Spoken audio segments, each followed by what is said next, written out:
After being held captive for 5 years, U.S. Army Sergeant Bo Bergdahl is headed home. But the story is far from over. It's first up today on CNN Student News. There are a lot of questions surrounding the prisoner exchange that led to Sergeant Bergdahl's release. We covered a couple of them in yesterday's show. There's also a debate going on about how and why Bergdahl went missing in the first place. The Pentagon says it doesn't know why he left his Army base in Afghanistan in June of 2009.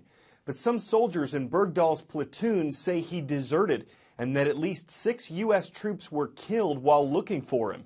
One soldier, a sergeant whom Bergdahl served with, criticized the government's decision to secure Bergdahl's release by freeing 5 Taliban prisoners at the U.S. military base in Guantanamo Bay, Cuba. Outgoing White House spokesman Jay Carney says that what matters is that Bergdahl was a prisoner in an armed conflict and that the U.S. doesn't leave its men and women behind. Bergdahl's recovering at an American military base in Germany. His father says there will be a long process of getting Bo Bergdahl transitioned back to American life. Yesterday, President Obama announced an executive order. This is a type of law that doesn't need congressional approval, and this is a big one. It requires power plants to reduce their carbon emissions by 30% by the year 2030. Many scientists blame carbon emissions for damaging the environment. As president and as a parent, I refuse to condemn our children to a planet that's beyond fixing. Critics say this carbon reduction in the U.S. alone won't have much impact on the environment. And there could be some economic consequences as well. For one thing, it could force hundreds of power plants that are fueled by coal to shut down. The administration has set out to kill coal and its 800,000 jobs. If it succeeds in death by regulation, we'll all be paying a lot more money for electricity if we can get it. Time for the shout out. Which of these words means to give up a position of power? If you think you know it, shout it out. Is it abdicate, advocate, abrogate, or adjudicate? You've got 3 seconds. Go. Tough one today. But when a king steps down from his throne, for example, he is abdicating it. That's your answer, and that's your shout out. Almost 40 years after he was crowned, King Juan Carlos I of Spain says it's time to abdicate, to hand over the throne to a new generation that can take on the challenges of tomorrow. Spain is a parliamentary monarchy. The king's role in government is mostly ceremonial. He doesn't set policy for Spain. King Juan Carlos himself is part of the reason for that. He helped transition Spain back to democracy in the late 1970s. In general, he's been a popular king. But his reputation took a hit in 2012 when he went on a luxurious hunting trip as the Spanish economy was in a deep recession. So who will be Spain's new king? That honor will go to Crown Prince Felipe. Juan Carlos says his 46-year-old son has the maturity, the preparation, and the sense of responsibility needed to serve as king. We told you yesterday about volunteers for a planned trip to Mars, which may or may not take off in the years ahead. But it was only 100 years ago that the first commercial flight got off the ground, or off the water. It was from St. Petersburg to Tampa, Florida. Airline transportation has soared a long way since most planes had 2 sets of wings.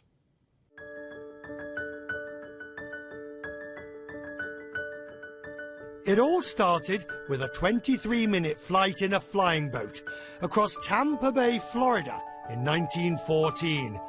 It was humble beginnings for an industry which has transformed our world.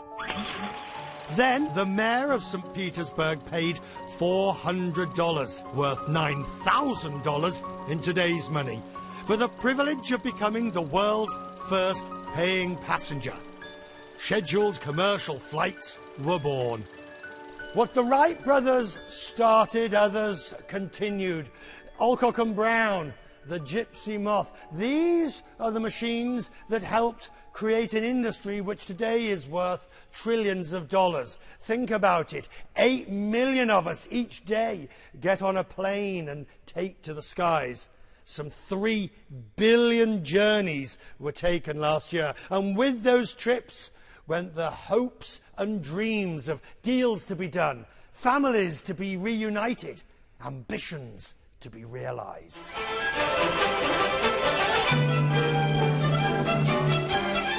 The entrepreneurial spirit of risk-taking spawned by the early pioneers continued as more and more airlines took to the skies.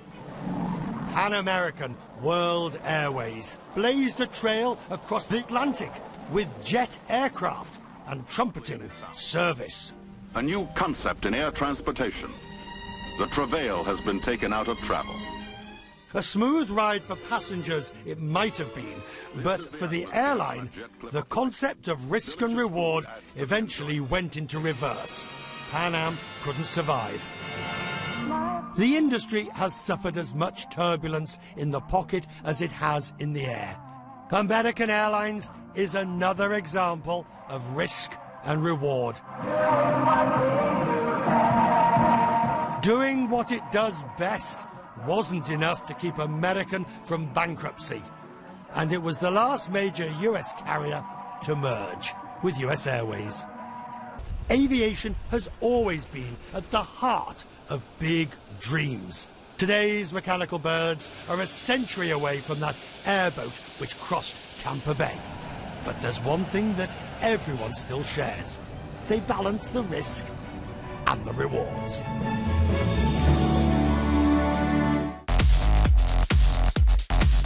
West Coast, East Coast, we are transcontinental on today's Roll Call. Santa Ana, California, you're up.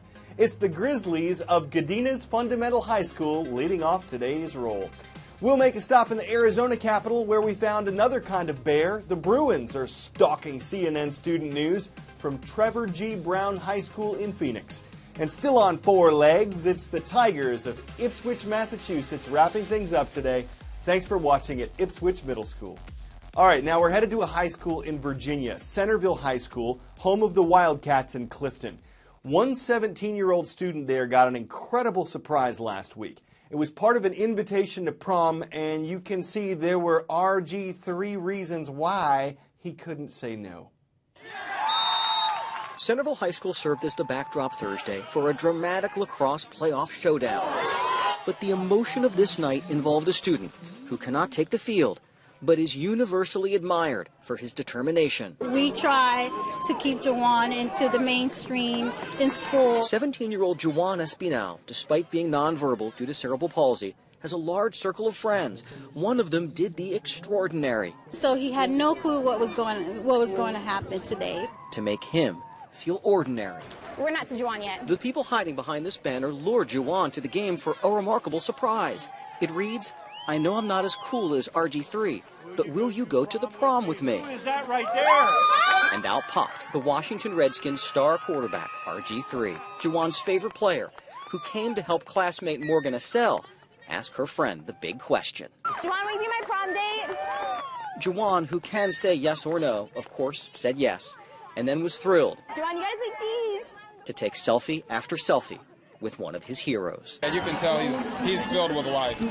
We make time in our schedules for stuff like this because it's so worth it. I'm just really excited and I'm really grateful that RG3 came out. Juwan, sorry. It just means a lot that people are willing to do this for him because he's such a special person. Most 21-year-olds do not or cannot run a marathon. Harriet Thompson is 91, and she just did. Next time you think you can't do something, think of Mrs. Thompson. She's overcome oral cancer. She's battling skin cancer. She just defeated 26 miles in just over 7 hours, and she set a record in doing it. For women aged 90 and up, Thompson broke the previous marathon record by 2 hours and 45 minutes. She's also been married for 67 years, so she knows a little something about going the distance. It was a feat with her feet, a milestone of miles. She's writing new rules of the road, just taking that record and running with it. CNN Student News has got to run, but we'll race back your way with more news and puns tomorrow.